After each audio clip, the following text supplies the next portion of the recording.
melaksanakan tugas pelayanan itu, mahkota kehidupan kekal akan diterima. Dengan kata lain, jangan pernah ragu melayani untuk kemuliaan nama Tuhan.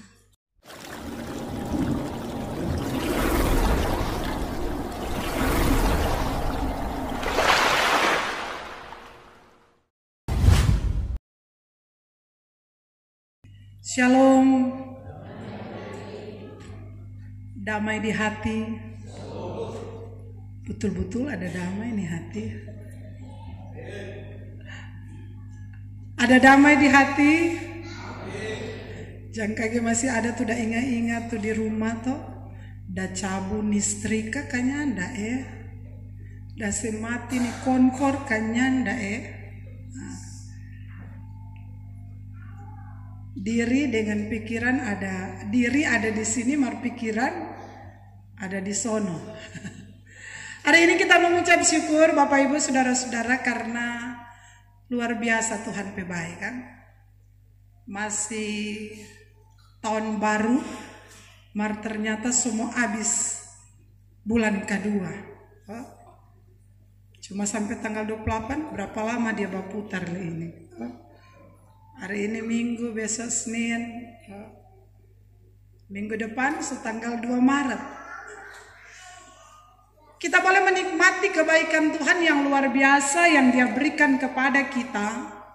Dan kebaikan itulah yang memungkinkan kita ada di tempat ini.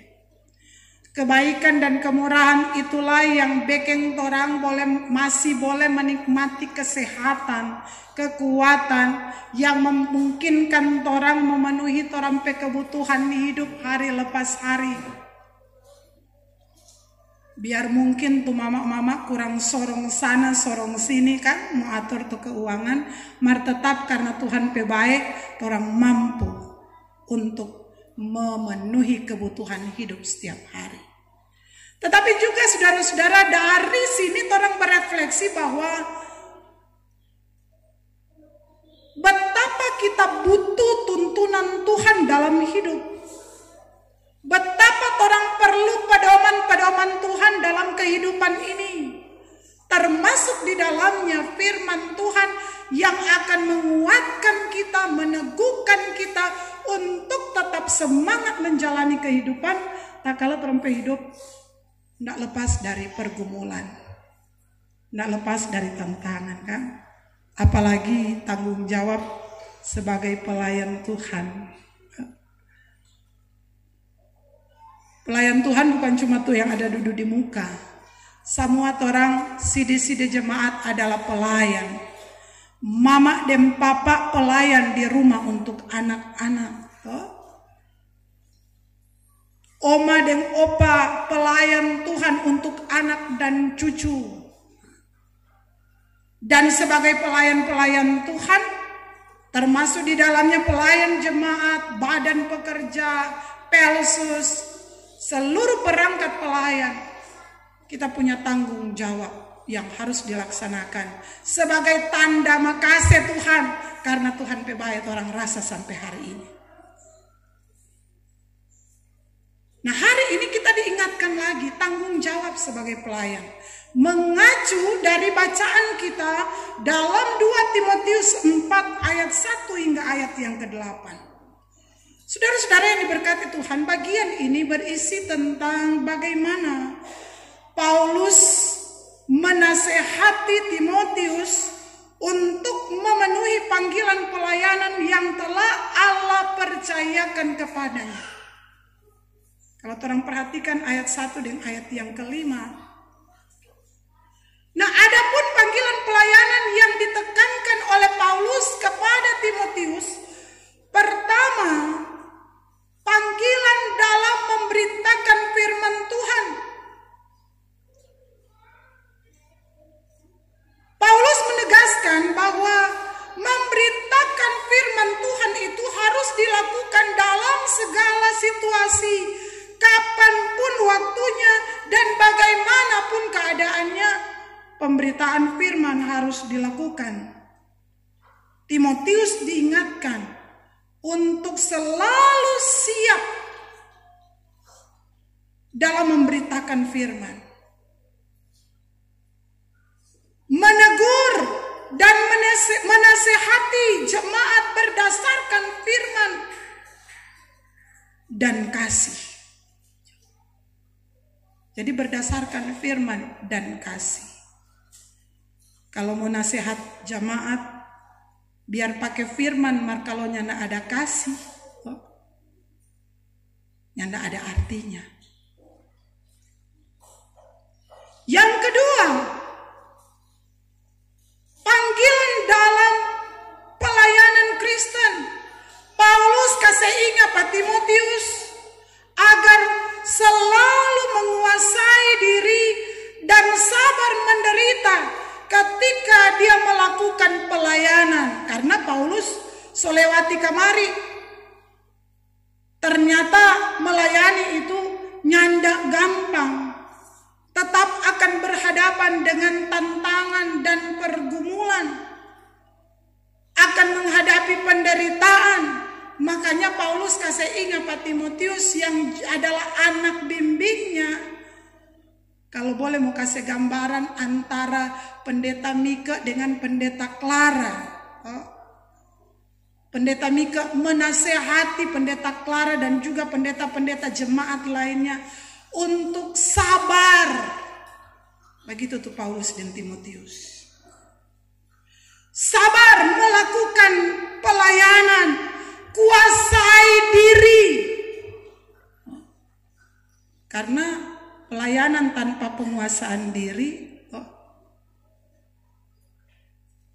mau bikin orang petensi menjulang nyata. Dengar kamari, siapa dia? Tak kancing, karena tidak dapat menguasai diri. Ini yang diingatkan oleh Paulus kepada Timotius. Nah, kedua nasihat itu saudara-saudara sangat ditegaskan Paulus. Dan hal itu terlihat pada penekanan kata. Kalau bahasa Yunani, dia martoromai, yang artinya bisa bermakna pesan yang sungguh-sungguh, kesaksian yang sepenuh hati, perintah yang ditegaskan, dorongan yang sangat kuat. Jadi Paulus menasehati Timotius dengan penekanan, harus sungguh-sungguh lakukan pelayanan dengan sepenuh hati dan senantiasa didasarkan pada dorongan untuk benar-benar menjadi berkat bagi jemaat. Saudara-saudara yang diberkati Tuhan, Paulus memang sangat mendesak Timotius untuk melakukan dua panggilan tadi, memberitakan firman tetapi juga melaksanakan panggilan pelayanan, mewujudkan panggilan dalam pelayanan Kristen dengan kesabaran dan penguasaan diri. Nah, ini bukan tanpa alasan disampaikan oleh Paulus kepada Timotius. Karena memang situasi pada saat itu saudara-saudara sangat kritis. Perlu perhatian khusus. Pertama, situasi pada saat itu memperlihatkan makin berkembangnya ajaran-ajaran palsu. Ayat 3 dan ayat 4 orang baca tadi kan? Mulai muncul ajaran-ajaran palsu. Karena itu perlu giat untuk melaksanakan pelayanan dalam rangka tetap menjaga iman umat Tuhan supaya tidak tergoyahkan oleh ajaran-ajaran palsu yang muncul. Alasan yang kedua, karena Paulus sadar waktu hidup Paulus soalnya tidak lama. Dikatakan dalam bacaan kita, ia telah menyelesaikan pertandingan dengan baik dan akan menerima mahkota kebenaran dari Allah. Ayat 6 sampai ayat 8 itu dituliskan. Karena itu nyandak heran. Paulus desak Pak Timotius supaya sungguh-sungguh melaksanakan panggilan pelayanannya dalam ketaatan kepada Yesus Kristus yang empunya pelayanan. Ini DP inti dari bacaan yang orang baca tadi. Bahwa sebagai seorang senior, Paulus terus mendorong, mensupport Timotius supaya tetap rajin memberitakan firman, rajin melayani, tetapi juga melayani dalam kesungguhan, kesabaran, dan penguasaan diri. Bapak Ibu saudara-saudara yang diberkati Tuhan, dari bagian ini kita belajar ternyata melayani bukanlah hal yang gampang. Apalagi kalau di tengah pelayanan itu banyak sekali itu pergumulan, tantangan. Mama dan papa sokase yang terbaik untuk anak-anak. Kalau dalam rumah tuh berjuang for anak-anak pe masa depan, berjuang for anak-anak pe baik, berjuang for anak-anak supaya jadi orang.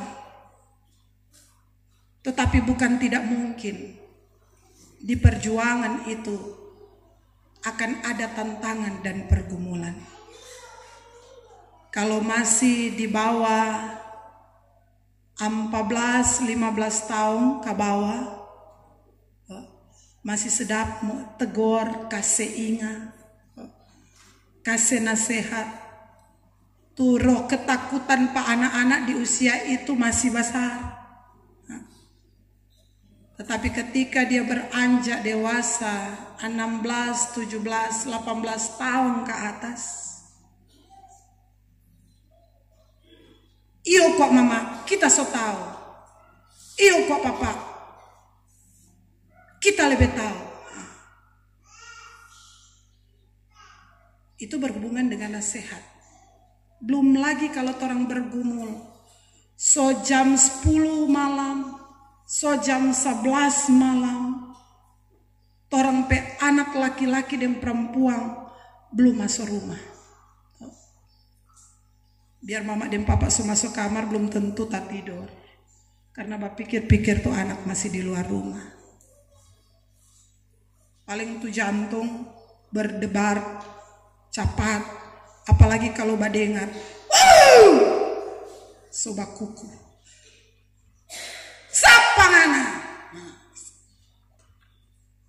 Oh Tuhan, semua begitu tuh mama dan papa kan. Kalau papa masih tenang kalau jangan ada begitu.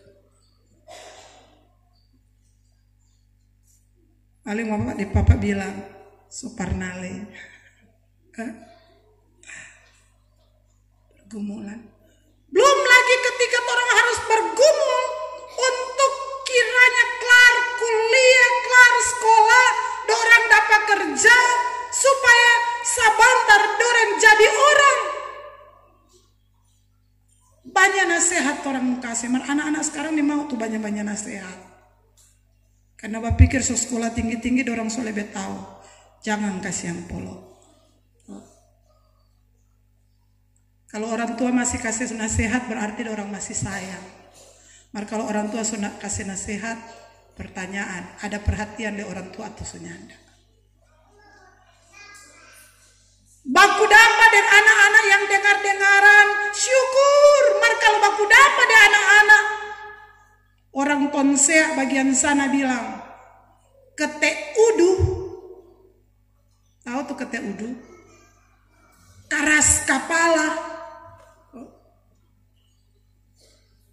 Itu satu pergumulan yang luar biasa.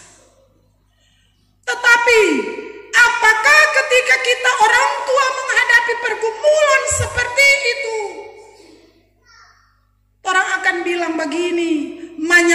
selahir pangana. Atau kata orang bilang, no mana-mana jodang pangana. Atau keluar jongana dari rumah. Tidak mungkin. Karena ini pertanggungjawaban kita dengan Tuhan. Itu dalam keluarga. Belum lagi berhubungan dengan tanggung jawab seorang istri mengingatkan suami, tanggung jawab seorang suami mengingatkan istri. Tantangan, pergumulan. Itu dalam keluarga. Dalam jemaat, semua orang kasih waktu, orang kasih berkorban waktu, berkorban materi, sampai korban perasaan. Tetapi yang orang dapat cacian, fitnah. Banyak jemaat suka mengusik kerja pelayanan Tuhan, pelayan-pelayan Tuhan. Tingkari karenanya ndak puas.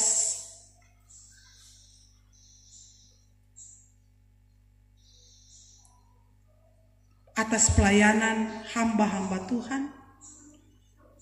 Ukuran kepuasan seorang jemaat terhadap pelayan atau hamba-hamba Tuhan lengkali bertolak dari dorompe ukuran. Bukan dari apa kata firman.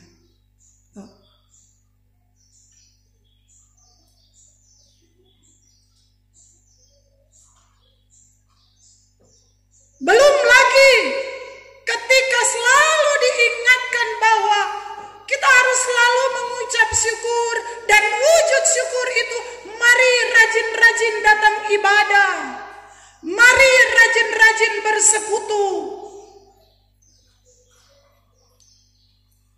Berlengkali ajakan itu mengalami penolakan. Serta somaso rumah sakit cari diaken. Diaken tapi anak udah masuk rumah sakit. Pena kong lama-lama le kasih keluar tuh dana sehat ancor pelsus. Yang tahu dornya bikin apa suatu doi. Tapi anak ada masuk rumah sakit. Cuma doa dorang dah bawa. Kong program dana sehat dah. Bikin apa?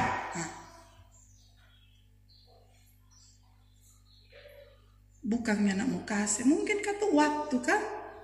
So pergi tuh dia akan kolom pa bendahara. Mungkin bendahara ada keluar. Atau juga pergumulan-pergumulan keuangan lainnya. Kemarin PA membahas bagian ini di jemaat kami Marturia. Diangkatlah pergumulan dalam pelayanan. Lengkali orang diperhadapkan dengan orang-orang malas yang selalu banyak menuntut dorang PH.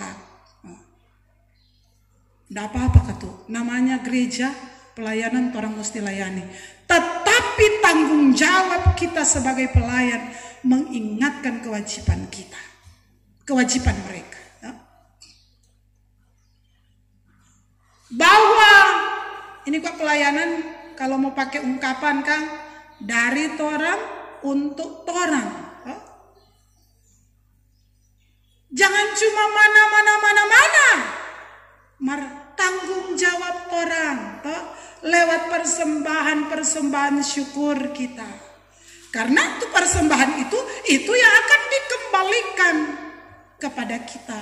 Selain tanggung jawab gereja ke sinode, wilayah, dan juga tanggung jawab lainnya.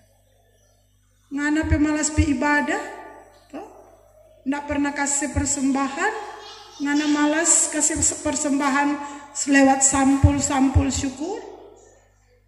Ketika ada persoalan, pergumulan, batuntut supaya Persus cepat-cepat layani.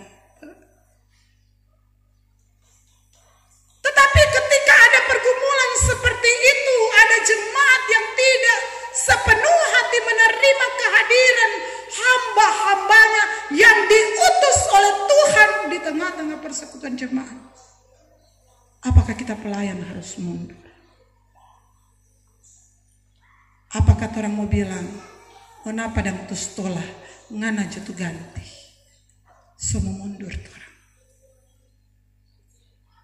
Paulus kasih ingat bukan cuma Pak Timotius, kasih ingat buat orang semua.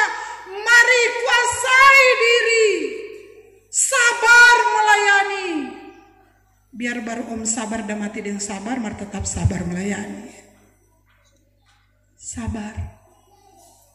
Karena segala jerih payah kita diperhitungkan oleh Tuhan. Air mata yang keluar dalam pelayanan diperhitungkan oleh Tuhan.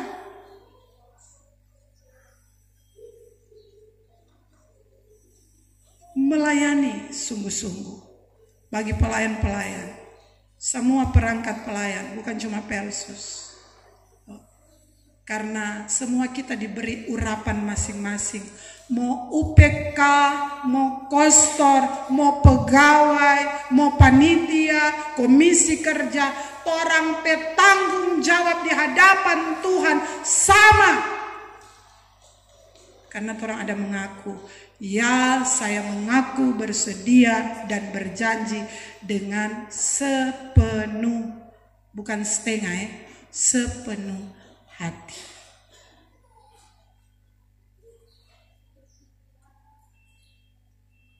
Mungkin belum waktu sekarang orang terima apa yang hasil dari pelayanan kita. Jangan yang berbau materi. Kalau pelayanan berhubungan dengan materi, Tuhan tahu. Sama dengan ungkapan para pendeta kalau semua mutasi, dia bilang begini. Kalau Tuhan utus, Tuhan urus. Masalah makan minum pakai Tuhan pasti kasih. Yang penting sedia.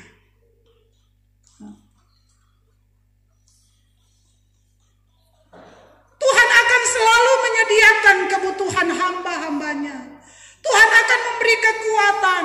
Tuhan akan memberikan mahkota kehidupan kekal seperti yang akan diterima oleh Rasul Paulus sebagaimana ayat 8 katakan. Akhir dari kehidupan setelah kerja pelayanan, ketika kita setia taat melaksanakan tugas pelayanan itu, mahkota kehidupan kekal akan diterima. Dengan kata lain, jangan pernah ragu melayani untuk kemuliaan nama Tuhan. Bekeng torang pekerja pelayanan tidak seperti untuk manusia, firman bilang, tetapi selalu arahnya untuk Tuhan.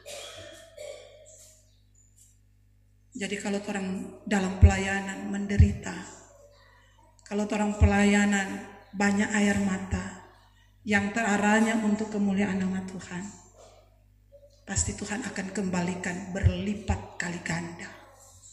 Mungkin bukan orang yang menikmati, tetapi anak cucu kita, keturunan kita akan menikmati hadiah dari apa yang kita kerjakan selama orang hidup. Karena itu, jadikan firman ini sebagai pegangan. Tak kala orang melayani dalam keluarga, melayani dalam jamaah, melayani dalam masyarakat, bikin untuk pelayanan sungguh-sungguh. Jangan setengah-setengah hati. Karena tanda orang berhikmat, bacaan orang minggu yang lalu, adalah orang-orang yang takut akan Tuhan. Yang pasti orang takut akan Tuhan akan melayani dengan sukacita, melayani dalam kerendahan hati, melayani untuk kemuliaan nama Tuhan. Semoga demikian. Tuhan berkati kita semua. Amin.